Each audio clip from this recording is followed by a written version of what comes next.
Suicide Squad number 9, written by Adam Glass, art by Fernando Dagnino. Last issue was whatever issue, but the real last issue in terms of continuity was Resurrection Man number 8, because this is a direct follow-up from that, and in that, Resurrection Man had made a friend in Kim Rebecca, and they were about to go find out the secrets of his past, and then the Suicide Squad came in and shot Resurrection Man in the head. His name is Mitch Shelley, by the way. So this issue picks up with Deadshot coming in being like, all right, we did it. Mitch Shelley shot in the head. Can we go now? And they're like, all right, get the body. Let's bring him in. And we see that in addition to all the normal Suicide Squad members, we also have a new one of Iceberg, who I guess has the ability to make things out of ice. So, yeah. Anyway, he tells Iceberg to go find a vehicle to transport Mitch, and then everyone else has to help take care of the body situation.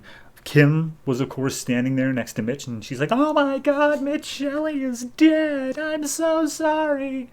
But then the Suicide Squad are like, hey, should we kill her? And Waller tells them, no, bring her into me.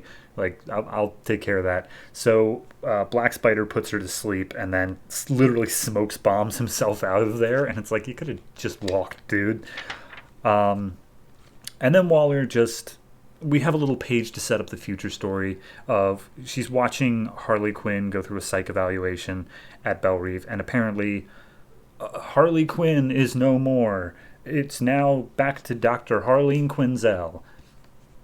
So yeah, take that for what you want. Anyway, Iceberg got themselves a vehicle to transport the body, and turns out when Deadshot said get something that nobody will look twice at, he got a school bus that has Godmobile painted on the side. So that's a choice. So then they just get to talking briefly, and apparently El Diablo has decided that he is God's vengeance, and as such he has plans on what to do. And Deadshot's like, dude, if you want to kill, just kill. Like, you don't have to make it some holy mission. But then, of course, Mitch Shelley, his whole power is resurrecting, and he is starting to do so, and there's this bright light going off, and then he suddenly explodes up. And Waller apparently didn't inform the Suicide Squad that was his ability, so they're like, is he coming back to life, Waller? And she's like, yeah, probably, you might want to get ready to fight him. And they're like, god damn it, Waller.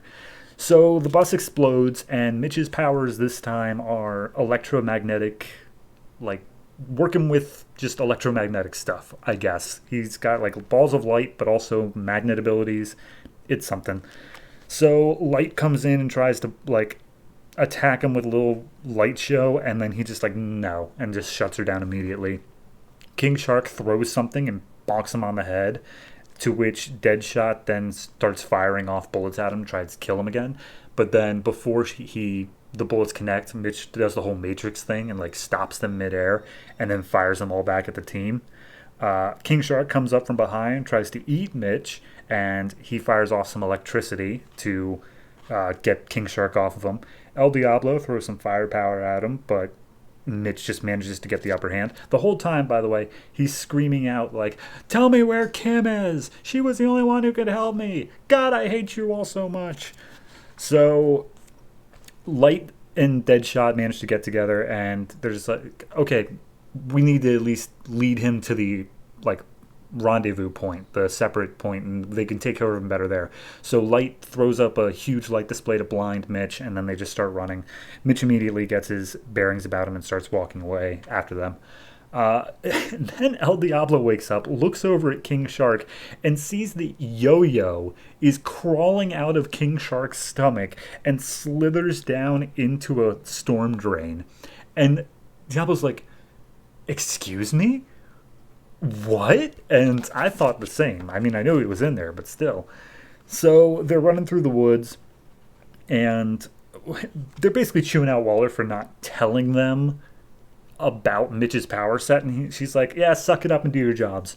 So as they're doing so, Light is so angry at Waller that she keeps on like just saying like, you know what, I'm gonna kill Waller. That's right, I'm gonna do it, because how dare she say all that stuff and put us in harm's way. Psh, she thinks we're helpless because of the bombs in her neck, but I'm gonna kill her. And Deadshot's like, okay, can we focus on this right now? Can we just Can we just do this?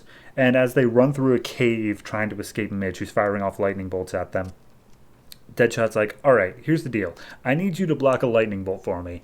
And he picks up Light by her shoulders and holds her in front of one of Mitch's lightning bolt blasts, seemingly killing her.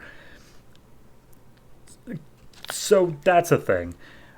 We see that Waller's actually talking to Kim Rebecca, and they're just talking about Mitch's past because he was a complete and total asshole in his life before he became Resurrection Man, and everyone apparently knew it, and so they don't feel bad about doing this stuff. But now that he's changed and has forgotten his past, Kim's like, no, he's different. Please don't do this to him. And Waller's like, I don't care. I really need the resurrection abilities. So, yeah. So anyway, finally it's Deadshot versus Mitch in this cave. And Deadshot holds up his gun to fire off another shot. Mitch is like, that won't work. Like, I stopped all the bullets. And he's like, I'm not aiming for you. And he shoots the rocks over top of Mitch in order to collapse the cave on him for just a second to give him time to run. He makes it out to the end of the cave, and it's this sheer drop cliff with like a lake underneath. So he has to do what he literally calls the fugitive jump, where he jumps over the edge, and Mitch gives chase. Mitch actually jumps out after him. But Deadshot knows how to dive. Like, he knows how to hit the water and not explode, more or less. But Mitch hits the water and falls unconscious. There's a whole bunch of Waller's, like, soldiers or whatever, standing there ready to take Mitch captive. But Deadshot immediately walks over to one of the trucks, grabs a chainsaw, and says, all right, we're going to cut this guy up so that way he can't come back. And that's where we leave the issue. This is actually continued in the next issue of Resurrection Man, number 9, so be sure to listen in on that. But I don't know, this one, I liked it, but it was definitely just a crossover for the sake of crossover. Like, the only thing that really got forwarded here was Yo-Yo coming out of King Shark's stomach, which didn't need to happen in this story. Like, that just happened because it happened. And I guess maybe you could say El Diablo. Also, Light's dead, but do you really care about that at all? Like, that just happened. So, yeah, it's fine. It's not blowing me away. It's just a story of the Suicide Squad meets person from other book, which seems to be the marching order for a lot of Suicide Squad stories. So I'm going to go ahead and give this one it's a 6.5. And most of that comes down to I really do actually enjoy Resurrection Man. So it does an interesting way of bringing him up of just, it's furthering his story. I like his story, and I like the fact they bring it up here. Do I wish I didn't have to read 2 different books in order to get that full story? Of course, but I was going to anyway. So, yeah, 6.5.